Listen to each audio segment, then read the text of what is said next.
Saludos amigos, gracias por acompañarnos una vez más a esta nueva entrega de Pulso Nacional, como siempre con información, análisis y entrevista de la actualidad política y económica del país. Queremos agradecer a los que nos siguen a través de BTV Canal 36 en toda la frecuencia de cable a nivel nacional y los que nos siguen como siempre a través de las redes sociales como Pulso Nacional TV. Vamos a una pausa y regresamos de inmediato con el pulso de las noticias.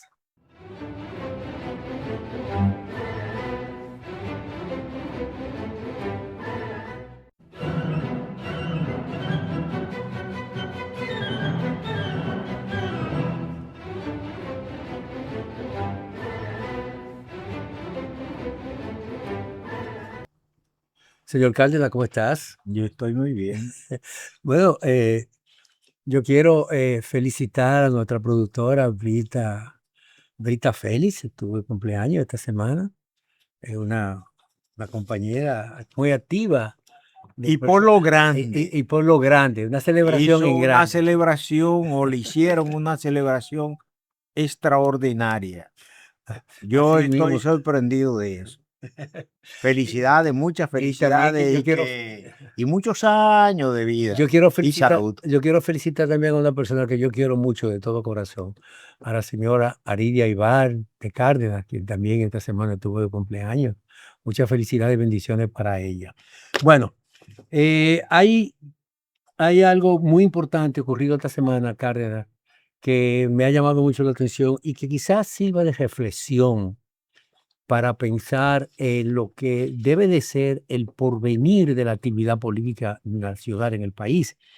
Yo quiero felicitar también al doctor Guido Gómez Mazara, quien acaba de publicar un libro sumamente interesante titulado Para que no se repita. Un libro en el que recoge la experiencia del principal partido político durante muchos años en la República Dominicana, el PRD, y cómo ese partido fue degradándose por la lucha interna, por los intereses encontrados, por la incongruencia de sus dirigentes, y llegó a convertirse en lo que es hoy el PRD, en un partido que realmente no tiene ni siquiera presencia ni significancia política en el escenario nacional. Esa reflexión fue sumamente interesante por parte del el doctor Gómez Mazara, y ese libro es una advertencia a los dirigentes del Partido Revolucionario Moderno, porque de esa situación que se creó en el PRD es que surge el PRM como una respuesta a esos dirigentes políticos que fueron marginados, que fueron atropiados y que fueron realmente obligados a abandonar esa organización política. Este yo creo que va a ser una herramienta sumamente interesante que debe de reflexionar en los dirigentes de ese partido, sobre todo ahora que se han presentado alguna fisura, algún ruido con relación a las candidaturas presidenciales. Como todo el mundo sabe, el Partido Revolucionario Moderno, que es el partido de gobierno, tiene que, como todos los partidos políticos, ¿no?, ¿verdad?, concurrir al proceso electoral del año 2028 y ya hay varios figuras dirigentes que se perfilan como precandidatos presidenciales. Una de ellas es el propio doctor Guido Gómez Mazara, quien tiene una ascendencia muy arraigada en las bases de ese partido. También está David Collado, está Wellington Arnott y Carolina Mejía, la alcaldesa del Distrito Nacional, entre otros de los aspirantes. Pero esa situación puede poner en peligro la unidad del partido si no se evalúan, se estudian los errores que se cometieron, que cometieron esos dirigentes en el viejo partido. Y esa advertencia la hizo esta semana el doctor Guido Gómez Mazara con la puesta en circulación de su libro Para que no se repita. Un acto muy concurrido en que asistió el presidente Luis Abinader. Doctor. Bueno, realmente ha sido un momento importante dentro de lo que es la producción de material que permita a la población formarse, educarse. Me refiero al libro de Guido Gómez Mazara. Para que no se repita. Para que no se repita. De todos modos, lo más importante, a mi entender, que ha estado ocurriendo o que se ha iniciado en la República Dominicana por Osvaldo Soriano es la transformación, el proceso de discusión en la población para la transformación del sistema educativo nacional. Claro. Toda vez que el Estado dominicano, los dominicanos, por huelgas innecesarias, de cada día sin clase, de acuerdo a Educa, el Estado, el país, los dominicanos pierden 883 millones de pesos. Esos son datos escalofriantes que ofrece Educa. Educa es la acción empresarial para la educación en la República Dominicana. Es una promoción empresarial del área privada ligada al área de la educación. Pero esta institución dice que ese impacto de las huelgas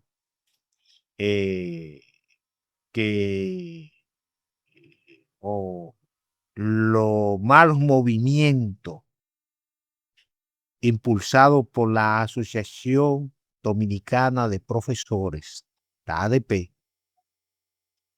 con la paralización de la docencia afectando a la población que van a los planteles escolares públicos, ha afectado, ha generado una acumulación de recursos gastados el Estado, 4.471 millones de pesos.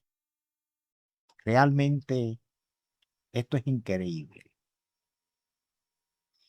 Y pensar que ese grupo que dirige la Asociación Dominicana de Profesores siempre ha estado abogando por una supuesta transformación de la educación dominicana. Pero su interés particular no es abogar por el mejoramiento de la educación dominicana, sino el mejoramiento particular de cada uno de sus miembros, sobre todo sin importarle sus directivos, sin importarle el sacrificio, el esfuerzo, la cantidad de recursos que destinan los dominicanos para la educación, la cantidad de recursos destinados del presupuesto nacional a la educación, la cantidad de recursos destinados por los dominicanos como pago de los impuestos al Estado dominicano. Por suerte, Osvaldo y amigos televidentes, en esta semana se inició una consulta en la población, en todos los sectores, en busca de la transformación del sistema educativo de la República Dominicana. Yo creo que eso, Osvaldo, llevado, capitaneado, desde luego, por el presidente de la República y por el ministro de Educación, Ciencia y Tecnología, Rafael Santo Badía, va a tener resultados importantes de lo que se consiga de esa consulta que se ha iniciado en todo el territorio nacional y que concluirá a mediado final del próximo mes de julio. Yo creo que una de las medidas más atinadas adoptadas por el presidente Luis Abinader, ante una situación puntual que se dio en el país, aquí se estaba discutiendo, una iniciativa del gobierno era fusionar el Ministerio de Educación Superior, Ciencia y Tecnología con el Ministerio de Educación para hacer un solo ministerio que administrara todo lo concerniente a la educación nacional. Eso creó un ruido y realmente mucha crítica por algunos sectores. Entonces, el presidente, en una visión realmente democrática, participativa y de integración, designó por decreto una comisión para evaluar no tan solo simplemente la posibilidad de que se hiciera o no se hiciera una fusión de dos departamentos, que para algunos lo consideraban que era una forma de ahorrar recursos, sobre todo cuando la educación tiene la asignación mayor de recursos. El Ministerio de Educación recibe la mayor cantidad de dinero de que ninguna otra agencia del gobierno.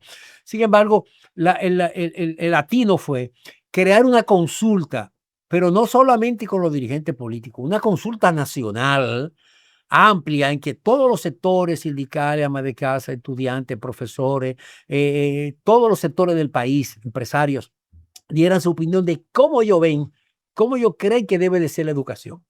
Porque definitivamente, como señaló en un encuentro con periodistas esta misma semana el ministro de Educación Superior, Ciencia y Tecnología, el profesor Rafael Santo Badía, señalaba él que hay un problema estructural en la educación dominicana. Es que tenemos una escuela, un sistema educativo del siglo XIX y que tenemos profesores del siglo XX para impartir docencia a estudiantes del siglo XXI, estudiantes que nacieron en la era digital, estudiantes que se manejan por las redes sociales, con computadora, con tabla, con teléfonos inteligentes. Entonces hay un desfase amplio en el sistema educativo y eso es lo que va a impulsar lo que se considera una cuarta revolución, que es la revolución del conocimiento, de la enseñanza, de la tecnología. Y hacia ese nicho es que debe de estar enfocado los esfuerzos del gobierno. ¿Qué es lo que se busca con esa consulta? Como bien lo explicaste, Cárdenas. Hacer un consenso de opinión de que todos los ciudadanos puedan acceder y entender qué quieren que sea la educación. ¿Cómo debe de ser la educación que se establezca en la República Dominicana? Pero podría existir el Ministerio de Educación, Ciencia y Tecnología, podría existir el Ministerio de Educación, podría existir Infotec, que era una entidad especializada en la formación técnica profesional. Pero todo lo que sea el sistema educativo tendría que tener una currícula única, hacer un currículo de manera que todos obedezcan a un solo objetivo, un solo plan. Y ese es el objetivo. No es que esté el ministerio por un lado, los dos de espalda, el ministerio trabajando por un lado de educación y el MESI por el otro. Nos vamos a integrarlo en una política única de educación en el país, con mira a una proyección, a un propósito, con un calendario de desarrollo. Crear los recursos humanos que demanda el país ante la situación que vive con la inteligencia artificial, con el algoritmo, con la tecnología. Con los avances que vive el mundo. Con los avances que vive el mundo. Que nosotros estamos atrasados en estos momentos. Y como tú bien señalas, Cárdenas, décadas de retraso. De retraso. Estamos en el siglo pasado estamos. Aquí se sigue impartiendo clases con una pizarrita, un borrador y una tiza y un cuadernito. Cuando ya la tecnología es otra cosa. Esa consulta nacional va a concluir en un congreso. De ese congreso se van a sacar los lineamientos que va a permitir a 70 personalidades que se van a encargar de hacer la recopilación para producir al final un proyecto de ley orgánico que va a definir lo que es la educación en la República Dominicana. Y que ningún ministro mañana puede cambiarlo. Pueda cambiarlo, como ocurre que cada quien que llega ahí hace lo que le da la gana. Claro. Que aquí se tome en cuenta lo que es la educación técnica profesional. Claro. Que aquí se tome en cuenta lo que es la educación científica. Que aquí se tome en cuenta el nivel de los estudiantes a los fines que esto permite el desarrollo de la República Dominicana en nuevos estados. Realmente esto es extraordinario. Yo sugiero a la población incorporarse a estos esfuerzos que se iniciaron en esta semana pasada a nivel nacional. A nivel nacional, y que su opinión debe contar para garantizar que mañana nosotros, los dominicanos, podamos tener una educación que valga la pena. Así es. Vamos a una pausa porque hay mucho más en Pulso Nacional.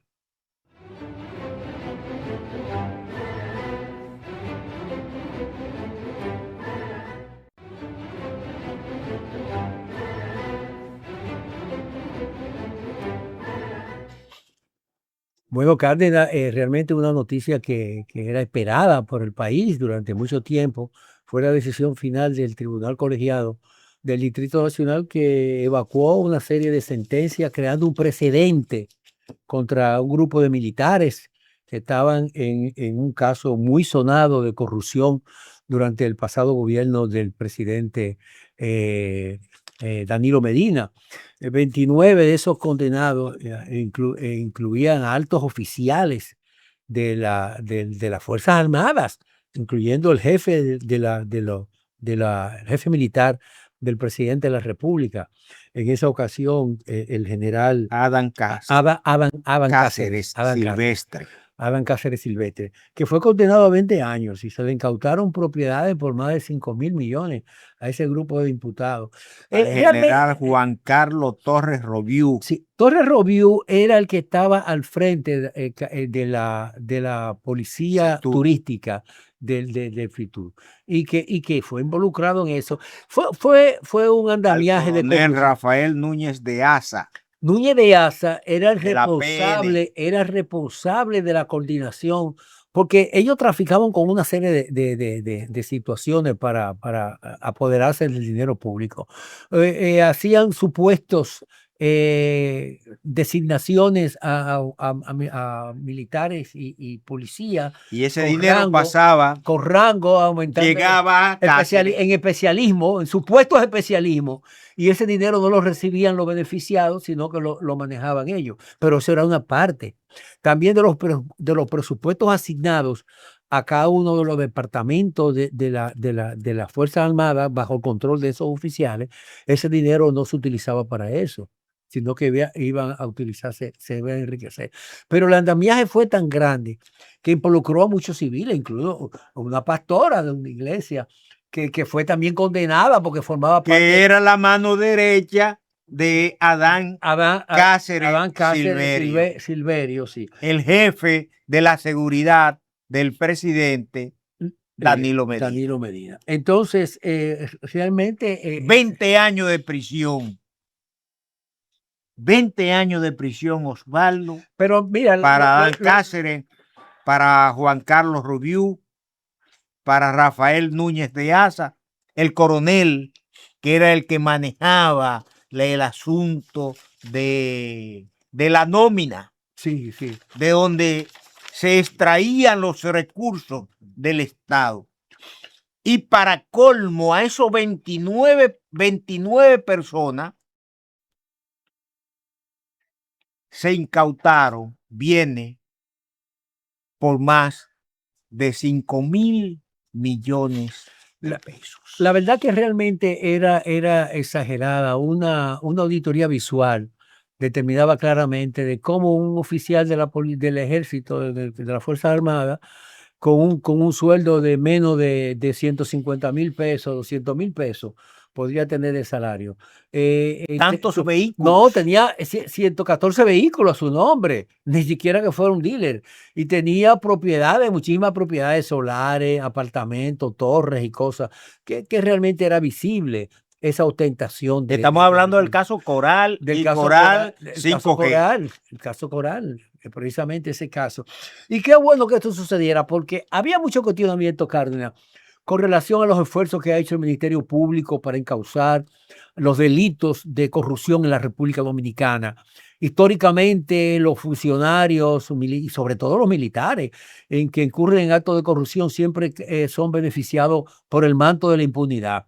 Sin embargo, en esta ocasión, el Ministerio Público trabajó en la documentación de expedientes sólidos, robustos, y presentó pruebas suficientes, bien documentadas, que hizo que tanto el tribunal decidiera llevarlo a juicio de fondo, y entonces en juicio de fondo pues recibieran esta condena. La población lo ha recibido muy bien porque hay muchos casos, otros casos abiertos, y todavía la justicia no se ha pronunciado, pero qué bien que se dio este primer paso. Yo creo que es un triunfo a los esfuerzos que se han hecho para tener un Ministerio Público independiente.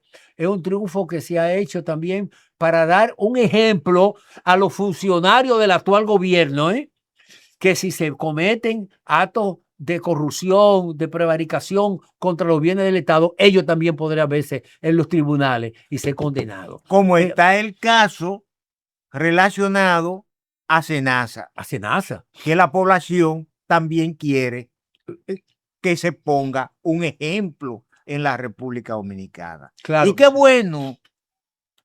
bueno que haya sido en la gestión del presidente Luis Abinader, que se ha mantenido independiente a las acciones del Ministerio Público y de los propios tribunales de la República, para que se sancionen a las personas que han timado al Estado Dominicano.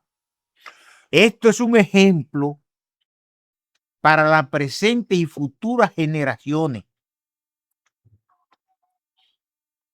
para que a partir de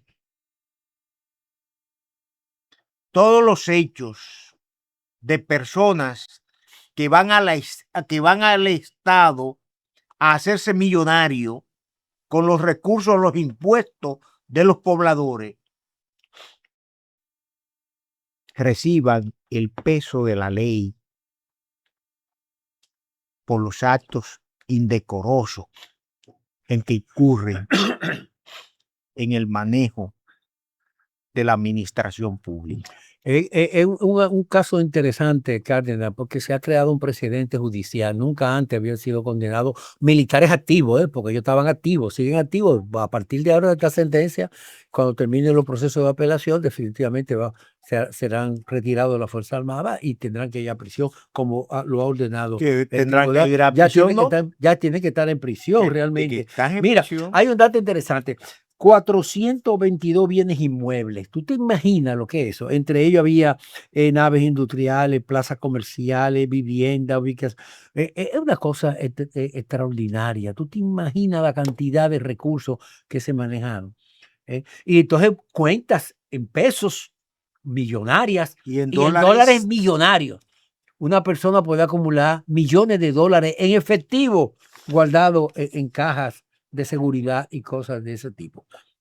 Realmente es un gesto muy importante, un hecho muy importante. Queremos felicitar a los jueces de ese tribunal que tuvieron la valentía y la decisión honorable de evacuar una sentencia condenatoria contra estos imputados, al Ministerio Público por su investigación, su empeño, su afán, que no desvaneció ni un solo instante para que esto se produjera, y a la población dominicana que recibe con alegría esta información, esta condena porque sabe que es un primer paso hacia crear un sistema que garantice la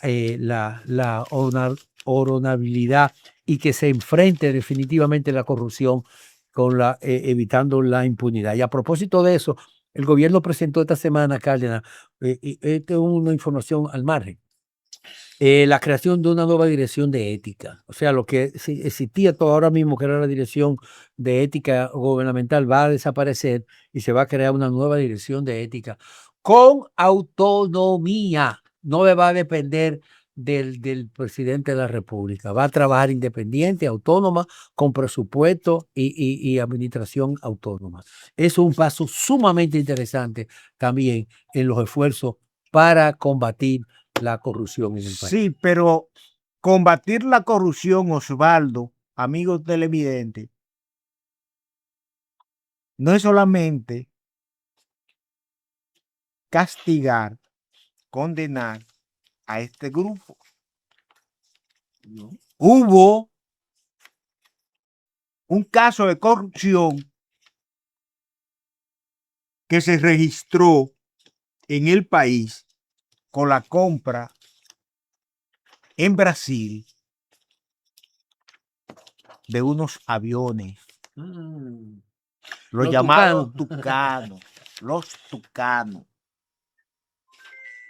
que se pagaron 3.5 millones de pesos en eso. Y en cohecho, todavía la justicia del entonces nunca tomó decisiones en contra de los verdaderos responsables de afectar la administración pública. Entonces, qué bueno que aquellos también donde estuvieron ligados a altos militares y políticos no fueron sancionados.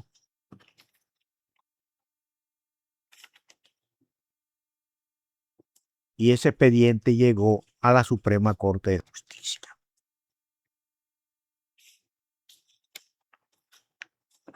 Y la población estuvo exigiendo de que fueran castigadas las personas involucradas en el caso eso de los tucanos.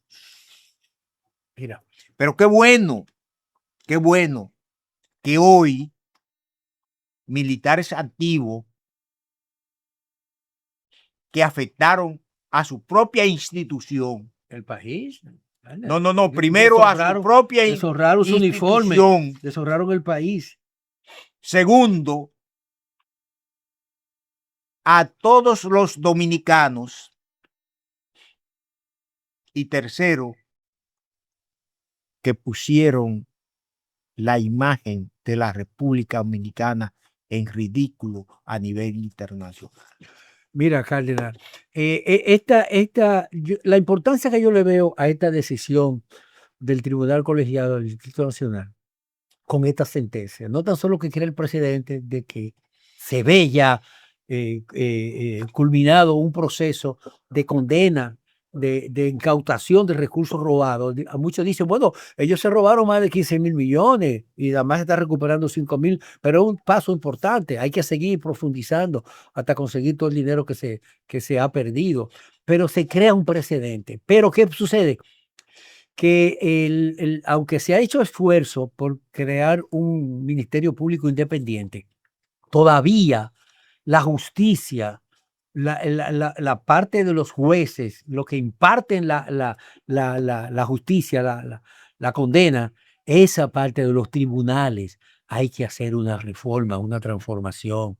Hay mucho interés político y económico entre jueces entre muchos jueces que no cumplen con su misión, con su función, y ahora hay un reto, porque ahora el Consejo Nacional de la Magistratura va a tener que ratificar o designar nuevos miembros en la Suprema Corte de Justicia. Son 11 nuevos miembros de la Suprema Corte de Justicia, incluyendo al presidente de la Suprema Corte de Justicia. Eso va a crear una oportunidad para que la población tenga el chance, la oportunidad de poder ver quiénes serían los postulantes y a quiénes deberían ocupar esas posiciones. Ya no con un interés político de que te representa tal partido, porque tú sabes que anteriormente era así. Los jueces lo designaba el Senado de la República y cada senador tenía un juez.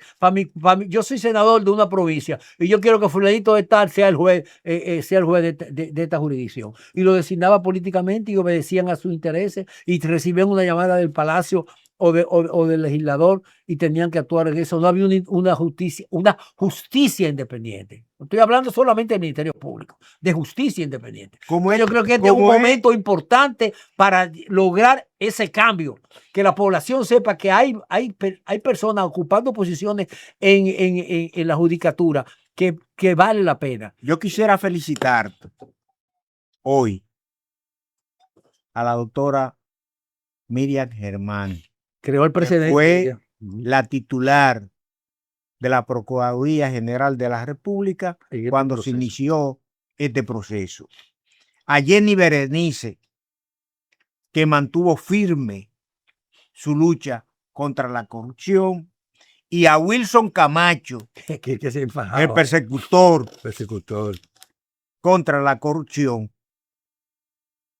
dentro de la Procuraduría General de la República, realmente, y a todo el pueblo que estuvo a la expectativa de qué ocurriría en los tribunales con estas personas que fueron encartados por cometer actos de corrupción en la administración pública. Mira, el caso de Wilson Camacho es un caso realmente sumamente interesante. Tenemos que resaltarlo. Es un funcionario del Ministerio Público entregado de todo corazón, de todo esfuerzo en su trabajo. Un hombre que persistió en mantener la acusación que se presentaba, que a pesar de todo lo que ustedes le dicen, los abogados, que reenvío, ¿verdad? Todas las chicanas que le hacían, él mantenía eso. Y no tan solo contra los funcionarios del pasado gobierno, contra funcionarios de esta misma administración. Porque fíjate esto, con relación al caso Senasa que ocurrió en este gobierno, Wilson Camacho Camacho, perdón, dice, oye lo que dijo Wilson Camacho con relación a eso. Dice, uno no entiende cómo un ser humano, refiriéndose al director de Senasa en esa ocasión, puede llegar a tanto con una ambición tan desmedida. O sea, oye, ¿cómo usted, señor, siendo una persona acomodada económicamente, un profesional exitoso, quiere abarcar tanto dinero? Ese escándalo de 15,000 millones de pesos en Senasa, una puñalada trapera a la salud del pueblo dominicano. Y la valentía a la confianza del presidente. A la confianza del presidente, a la valentía que tuvo el gobierno y el primo presidente, que dijo, espérate, yo tengo amigos, pero no cómplices. Y fue el primero que accionó la acción pública para que fueran sometidos. Y ahí están. Y el caso va a continuar también con otros médicos en Santiago, donde recibía medicamentos de altos costos, más de 3 millones de pesos de medicamentos de altos costos, y lo tenían para manejarlo de una forma personal, los directores de un hospital. Esa es la situación. Vamos a una pausa, porque hay más en Pulso Nacional.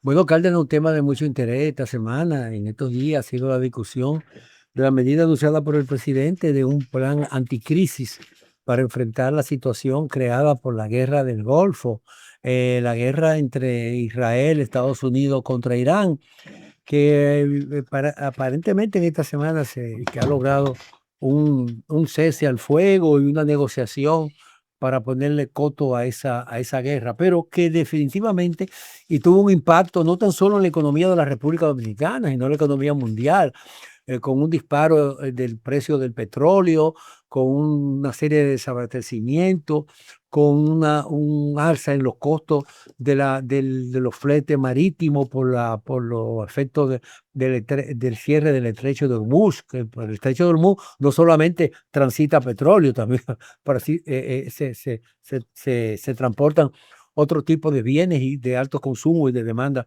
a nivel mundial. El mundo entero fue impactado de manera significativa, creando inflación y serios problemas, y muchas economías se han visto muy afectadas. La República Dominicana no tuvo al margen de eso, a pesar de que fue una crisis externa, no provocada internamente en el país, ni por el gobierno, es una crisis que afectó a la República Dominicana. En ese sentido, el presidente de la República sometió un plan, un proyecto de ley que ya fue conocido y de seguro que ya sería aprobado en los próximos minutos, en las próximas horas, para, para, para compensar los daños ocasionados por esta crisis. Eso obligó que muchas de las reservas que tenía el gobierno, los recursos asignados durante el año para el subsidio de los combustibles y del petróleo, tuviese que utilizarse, adelantarse, y lo que dejó al gobierno con un déficit de aproximadamente 50.000 millones de pesos, que hay que buscarlo para compensarlo. Pero no es una reforma fiscal, como se ha pretendido señalar. Es un plan anticrisis, un plan para enfrentar una situación de hecho. El país tiene un déficit económico, necesita esos recursos para balancear el presupuesto ante una situación externa provocada externamente. Pero no tan solo que el gobierno anunció que se va a aumentar algunos tributos para recorrer esos recursos, sino que inteligentemente utilizó algunas medidas de compensación, sobre todo por fin tomaron en cuenta a la clase media. Compensaciones como a la pequeña y mediana empresa eliminarle el anticipo. Es una medida sumamente positiva que quita una presión en las finanzas, en la caja de movimiento diario de las pequeñas empresas que tenían todos los meses que sacar dinero para pagar un anticipo. No va a tener que pagarlo, lo que le va a dar mayor flujo de caja y puede funcionar mejor la pequeña y mediana empresa, que era una demanda hecha durante mucho tiempo. Pero también el gobierno accedió con la compensación salarial. Había un porcentaje de indemnización salarial que llevaba aproximadamente a los 34.000 pesos, y ahora hasta los 39.000, los que ganan hasta 39.000 pesos estarían exentos del pago del impuesto de la renta. Eso es un alivio también para esa gente. Pero hay otra cosa. Las personas que compraban una vivienda, por ejemplo, lo que era el impuesto a la ganancia de capital. Tú comprabas una vivienda, tú vendías tu vivienda y con del dinero que tú producías a la venta de tu vivienda, tú tenías que pagar un 25% a impuestos internos. Ahora esa tasa se baja a un 10%, lo que significa que es un aporte muy significativo para la población. Y lo que generan también la ganancia de capital, si tú tienes una cuenta de ahorro y tú ahorras tu dinero, de la ganancia que te provoca, que te da ese ahorro de ese dinero en el banco, tú tenías que pagarle también un 25% al gobierno, y ahora va a pagar solamente un 10%. Muchas personas que viven de una pensión o que tienen una vivienda o un bien, lo venden y tienen una cuentecita de ahorro y de esos intereses que viven, tenían que pagar esa carga sobre la ganancia de capital de esa inversión. Y eso es un alivio a la clase media, un alivio muy importante en ese sentido. Y son cosas que realmente muy positivas y que incluso habían sido demandadas por la misma los mismos partidos de oposición. Lo que resulta contradictoria a todo esto es la posición asumida por Leonel Leonel Fernández, que reclama al gobierno retirar el plan anticrisis, el cual lo acusa de usar reforma fiscal para cubrir excesos, gastos y pide rehacer el presupuesto. Pero ocurre y dice, partiendo del hecho de que ya se firmó un acuerdo entre Irán y Estados Unidos y que esto permitiría entonces el flujo de del petróleo por un lado y por el otro, lo más importante es de los grandes productos que consumen todos estos países que pasan precisamente por el estrecho de Hormuz. Pero ¿qué ocurre?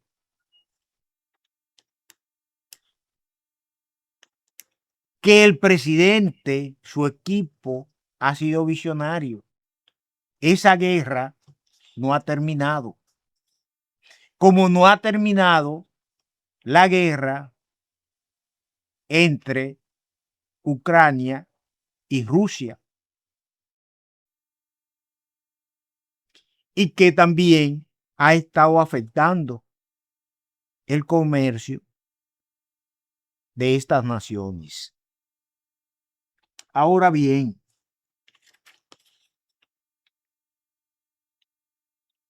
el Estado ha tomado, o sea, la administración, el Ejecutivo ha tomado decisiones importantes que benefician ahora a la clase media, cuando la clase media ha sido la que siempre ha tenido que pagar los platos rotos,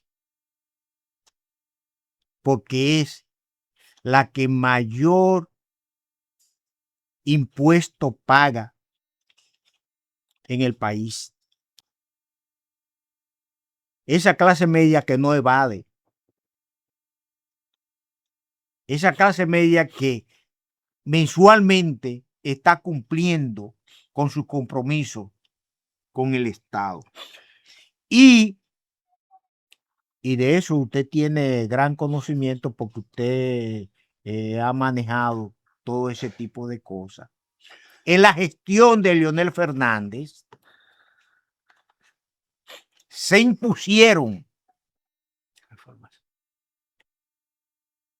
escuchen esto, se impusieron reformas económicas que afectaron seriamente a la población dominicana.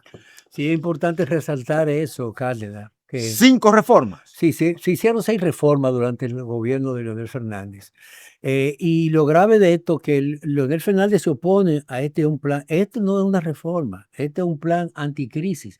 Él dice, bueno, oye el argumento, él dice que bueno, como ya se llegó a un acuerdo, ya están fluyendo, ya está bajando el precio del petróleo, no es necesario que el gobierno aplique esa medida de recaudación, pero que el daño está hecho. Es como que tú tengas una casa, pasa un ciclón, te destruye la casa y tú dices, ya no hay que reparar la casa porque ya se fue el ciclón, pero dejó el daño. O sea, el impacto de la guerra dañó la economía dominicana, creó una situación, un déficit en el presupuesto nacional. Entonces, eso hay que compensarlo y estas medidas tienden a eso. Y fíjate que la medida en un 90%, quien va a pagar ese dinero, el 1% de los contribuyentes, las grandes empresas que facturan, que tienen beneficios por más de 1.000 millones de pesos. O sea, las grandes empresas son los que van a pagar, en vez de un 27, un 30% de impuestos sobre la renta. Y eso está bien, que debe de cargarse a quien más gana.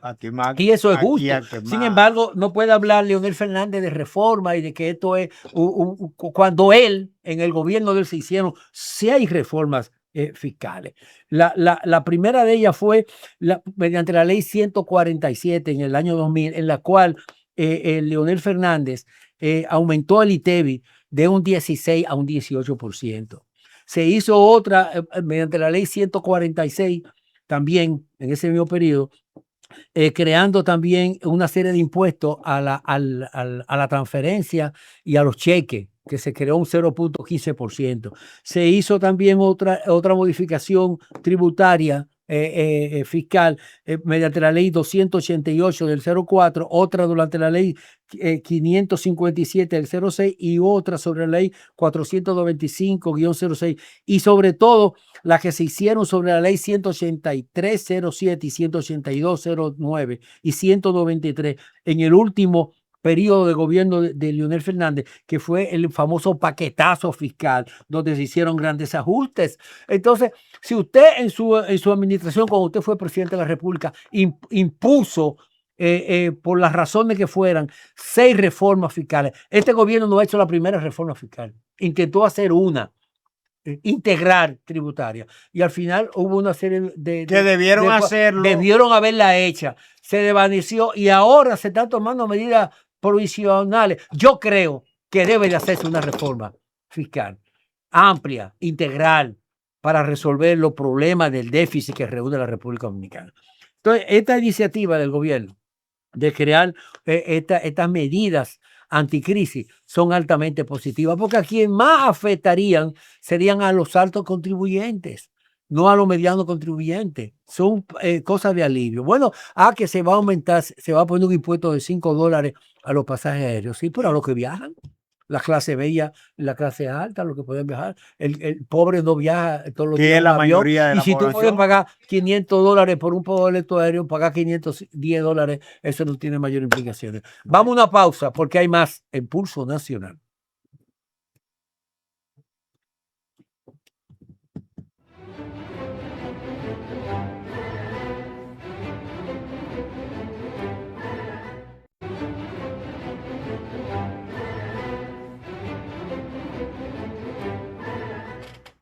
La crisis económica política que vive Haití afecta de manera extraordinaria y las naciones todavía están pensando a ver qué hacer para enfrentar las bandas que afectan y que han provocado 2.310 muertes en esa nación, de acuerdo a una declaración del secretario general de la ONU, que estuvo, Antonio Guterres, que estuvo en esa nación. Lamentablemente, esta es la realidad de esta nación. Y hay que destacar los esfuerzos que ha hecho el gobierno dominicano, Cárdenas, por apoyar a Haití, pero nosotros no podemos cargar con la situación de Haití. Es a la comunidad internacional que le corresponde actuar en consecuencia. Lamentablemente, el tiempo se ha ido y será pues hasta la próxima semana, cuando estaremos en un programa más de Pulso Nacional.